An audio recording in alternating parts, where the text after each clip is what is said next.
Last year, on my 70th birthday, I sat alone in my kitchen, cake untouched, candles unlit. I had set the table for 5, but only one chair was filled, mine. My 3 children had each called with some excuse. Too busy, too tired, maybe next week. And deep inside, something broke. I had given them my youth, my money, my whole life. And now, they couldn't give me one evening?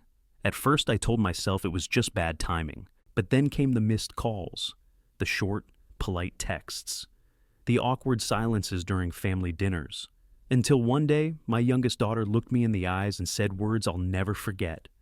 "Mom, sometimes it's the things you say that push us away." I was stunned. I didn't yell. I didn't insult them. I thought I was just being honest, being a parent. But in that moment, I realized I wasn't losing my children because of distance. I was losing them because of my words. My name is Margaret Lewis. I'm 71. And what I'm about to share may shock you, because these 5 phrases I used to say without thinking, they almost cost me my family. Phrase number 2, it nearly got me cut off completely. But I also learned something else. It's never too late to change the way you speak and to repair the love that still lives underneath the silence. So, if your children seem cold, distant, or disconnected, stay with me. Because one of these phrases might be hiding in your mouth right now, without you even knowing it. And what you say next could save your family. When my daughter said those words, "It's the things you say, Mom," I wanted to defend myself. I wanted to say, "I'm just being real," or "You're too sensitive." But something in her voice, something in the way she looked away instead of looking at me, made me stop. That night, I sat in my armchair, staring out the window at the darkened street, and I asked myself a terrifying question. What if I'm the reason my children are pulling away? I didn't sleep much. Instead, I started writing down everything I could remember saying to them during our last few phone calls. And what I saw on that page chilled me. I wasn't cursing. I wasn't yelling. But I was using guilt. I was using shame. And worst of all, I was using love like a weapon. The next morning, I called my neighbor and friend Carol. She's a retired therapist. She didn't judge me. She just asked, "Margaret, when you say these things, what are you really trying to express?" I sat there quietly and finally whispered that I miss them, that I feel forgotten. Carol said, "Then maybe it's time to start saying that instead." That conversation changed everything. Later that week, I signed up for a family communication workshop. And during the very first session, the speaker, Dr. Emily Rhodes, wrote 5 phrases on the board. She said, "These are the 5 most toxic sentences aging parents say to their adult children, and they don't even realize they're doing it." The room went silent. She continued, "These words push them away, not because your children don't love you, but because they don't know how to defend themselves against emotional guilt. If you don't learn to replace these phrases, you won't just lose touch. You might lose the relationship altogether." Notice, and when she read out the first phrase, my heart sank. Because it was the exact sentence I had said to my son, word for word, just 2 weeks earlier. "After everything I've done for you," I looked around the room, and I wasn't the only one crying. The first phrase, "After everything I've done for you," sounds so justified when you're the one saying it. I remember the night I said it to my son, Daniel. He'd forgotten to call on my birthday. No card, no message until the next day. When we finally talked, I tried to stay calm, but the words slipped out like venom I didn't even mean to release. "After everything I've done for you, the sacrifices, the nights I stayed up when you were sick, the years I worked overtime so you could go to college, and now you can't even pick up the phone?"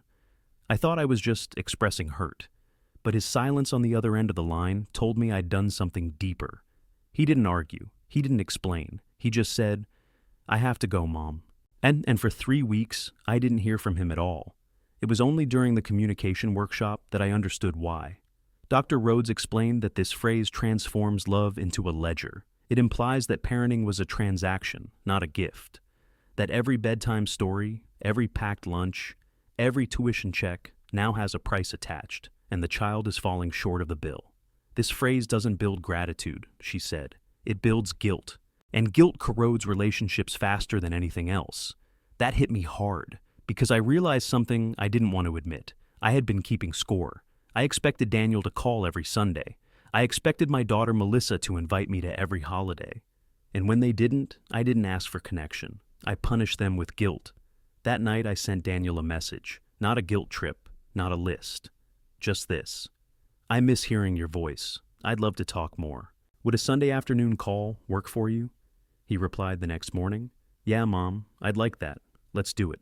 It was a small shift, but it changed everything. So if you've ever caught yourself thinking, after all I've done for them, I understand. I really do.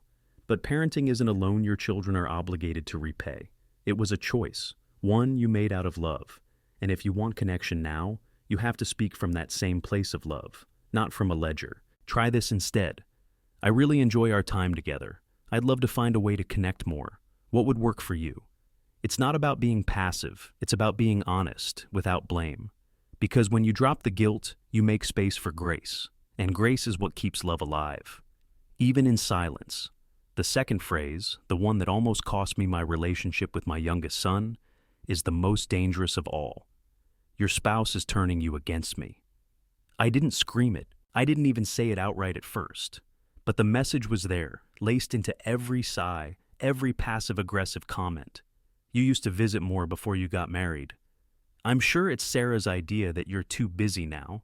You've changed since she came into your life. I thought I was being subtle. I thought I was voicing concern. But to my son Ethan, I was saying something very different. You're not your own person, and I don't trust your judgment. The worst part? I didn't even realize I was hurting him until the silence came. It started slowly, fewer calls, shorter replies, canceled plans. And then, one night after a tense family dinner, where I made yet another comment about Sarah's influence, Ethan pulled me aside. His voice was shaking. Mom, every time you talk about Sarah like that, you're not just insulting her. You're insulting me. I love her. She's my family now. And if I have to keep choosing between you and my wife, you might not like the choice I make. And then he left. No hug, no goodbye. Just gone. That night, I stared at the empty chair where he had sat just hours earlier. I felt sick, not angry, ashamed, because I finally saw what I'd done. I had made my love conditional. I had made his marriage feel like a betrayal of me, and I had put my son in an impossible position, one no child should have to face. I went back to the workshop and shared what happened. Dr. Rhodes nodded slowly. That phrase, your spouse is turning you against me, is one of the most toxic sentences a parent can speak. It forces your child to choose between their past and their present, between their parent and their partner, and in that tug of war, everyone loses. So I reached out to Ethan, not with an apology wrapped in excuses, but with truth. I said, I realize now that my words hurt you and disrespected your relationship. That was never my intention, but it was the impact. I want to support your marriage, not damage it. Will you give me the chance to try again? It took time, it took patience, and it took swallowing my pride more than once. But slowly, the silence broke, the calls returned, the tension eased. And this Mother's Day, for the first time in 2 years, Ethan and Sarah invited me over for dinner at their home. I brought flowers, and this time, I left my judgments at the door. So if you've ever felt like your child is slipping away after marriage, don't point fingers. Don't make them choose. Instead, say, I value both of you so much. I'm still learning how to be supportive in this new season. Can we find a way to connect that feels good for everyone? Because when you honor their partnership, you show them that love doesn't have to be divided. It can expand, and when it does, so can your family. The third phrase I had to confront felt harmless at first, almost nostalgic. But as it turns out, it carried a hidden sting. In my day, we did things differently. I used to say it all the time, at the grocery store, at birthday parties, even while holding my grandbaby for the first time. In my day, we didn't coddle children like this. In my day, kids respected their parents. We didn't need all these gadgets to raise a family. To me, it was just storytelling, a way of reminiscing. But to my daughter Melissa, it felt like judgment. Every time I compared my day to hers, she heard, "You're doing it wrong." The tension built slowly. She stopped asking for my advice. She started making excuses when I offered to babysit. At first, I blamed her, said she was being overly sensitive, but deep down, I felt the shift. and I missed her. One day, after I made a comment about gentle parenting being nonsense, she looked me dead in the eye and said, "Mom, I love you, but every time you say things like that, it feels like you're dismissing the kind of parent I'm trying to be." I was speechless. I realized then that my memories of motherhood had turned into weapons I didn't mean to use. At the workshop, Dr. Rhodes explained the dynamic perfectly. When older parents lead with comparisons to their own era, they inadvertently create a competitive tone. It places them in the role of critic rather than ally. It suggests that experience matters more than evolution, and it pushes adult children away. That hit home. Because I didn't want to compete with my daughter, I wanted to connect with her. So I changed. Instead of saying, "back in my day," I started saying, "I'd love to understand how you're approaching this. Would it be helpful to hear what worked for me when you were little?" That one shift, curiosity instead of comparison, changed everything. Melissa started asking me questions again. She invited me to her parenting group, and the first time she said, "Mom, what would you do?" I nearly cried. I realized that by honoring her choices, she felt safe enough to welcome mine. So if you find yourself tempted to say, "in my day," pause. Ask instead, "would you like to hear how I handled something like this?" Or, better yet, "I'm really proud of how you're doing this. Things have changed a lot. I'd love to learn more." Because respect is a two-way street, and when you offer it first, it always finds its way back to you. The fourth phrase might be the most common of them all, and also the most quietly destructive. You never call me. You never visit. I can't count how many times those words left my mouth, usually said with a half smile, a joking tone. "Oh, I guess I've been forgotten again." Or, "Well, I'm still alive if anyone cares." I told myself it was harmless, a way to nudge my children, remind them I existed. But the truth, it came from loneliness. And it sounded like guilt. I used to say it to my daughter, Melissa, at the end of nearly every phone call. Even if she had just called the day before, I'd still say, "You never call unless I chase you down." And over time, I noticed a shift. She'd start texting instead of calling, or keep our conversations short and scripted. I thought she was just busy, until one day she snapped, "Mom, I called you 3 times this week. I sent pictures of the kids. I'm doing my best, but it never feels like enough for you." That stung more than I can say. Not because it wasn't true, but because I didn't mean to make her feel that way. At the workshop, Dr. Rhodes explained it perfectly. Absolute phrases like never or always trigger defensiveness. They erase effort. They make your children feel like failures, no matter how much they try. It's not about whether they called last week. It's about how they feel when you talk to them. Then she told us the story of Evelyn, a widow who was convinced her daughter never reached out. A friend suggested she keep a journal of every interaction. After 1 month, Evelyn was stunned. Texts, photos, check-ins, comments on Facebook. Her daughter had been present, but her expectations were distorting the reality. That hit me hard. So I started doing the same, jotting down calls, texts, photos. And I realized my kids do reach out. Maybe not on my timetable, but in their way, on their terms, they're still showing up. So I changed my language. Instead of saying, "you never call," I started saying, "I loved our chat on Tuesday. It meant a lot to me." Instead of, "you never visit," I'd say, "I've been missing you lately. Is there a time that works for a visit? I'd love to catch up." And guess what? My children started calling more, not out of guilt, but because it felt good to talk again. The pressure was gone. The joy returned.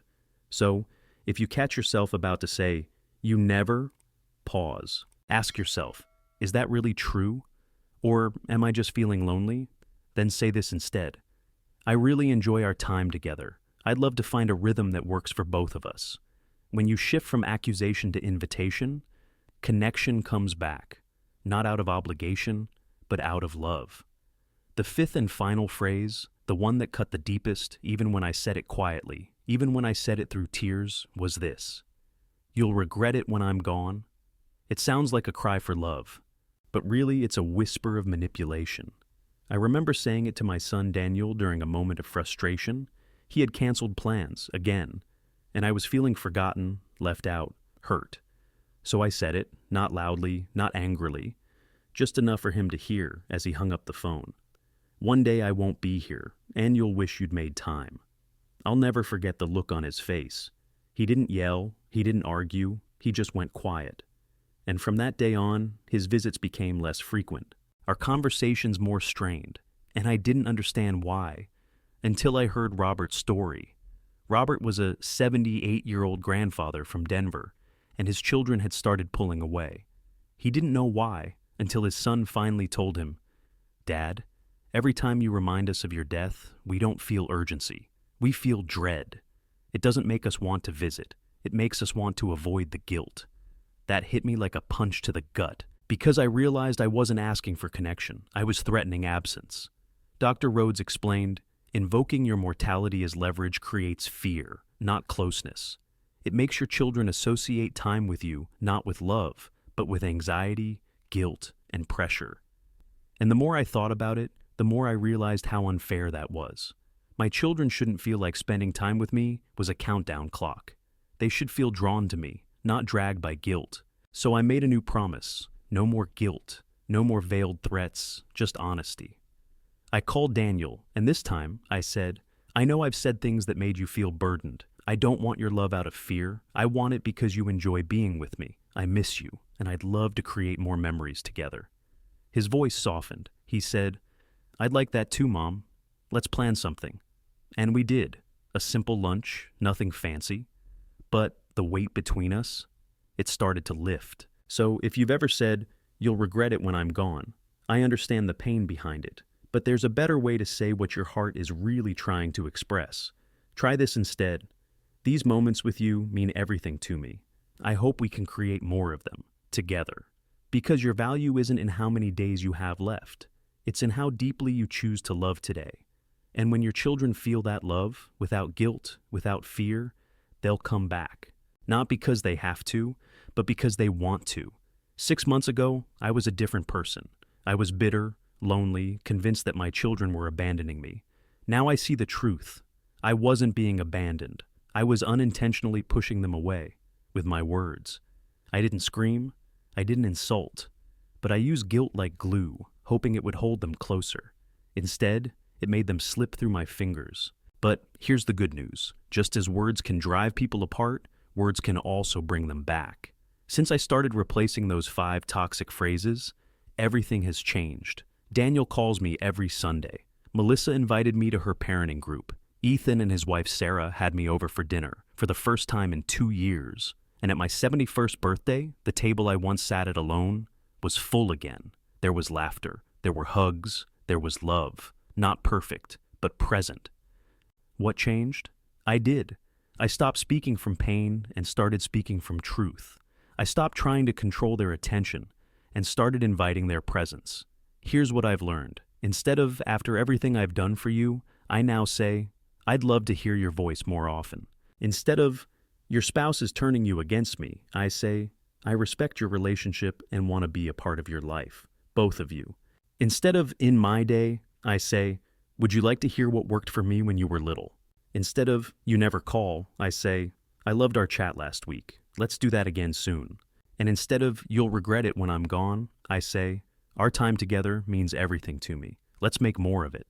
It's not easy. Sometimes the old habits try to sneak back in. But I pause, I breathe, I remember what's at stake. If you've recognized yourself in any of these phrases, please don't shame yourself. I know the loneliness, I know the fear of being forgotten. But connection doesn't grow from guilt. It grows from kindness, from listening, from changing. So, start small, pick one phrase, replace it, practice it, and watch what happens. Your children may not say it at first, but they will feel the shift. The air will soften, the defenses will drop, and one day they'll come to you, not out of duty, but out of love, because you chose to become someone easier to come home to. And isn't that what we all want in the end? A home where love is spoken gently, and where every word builds a bridge instead of a wall.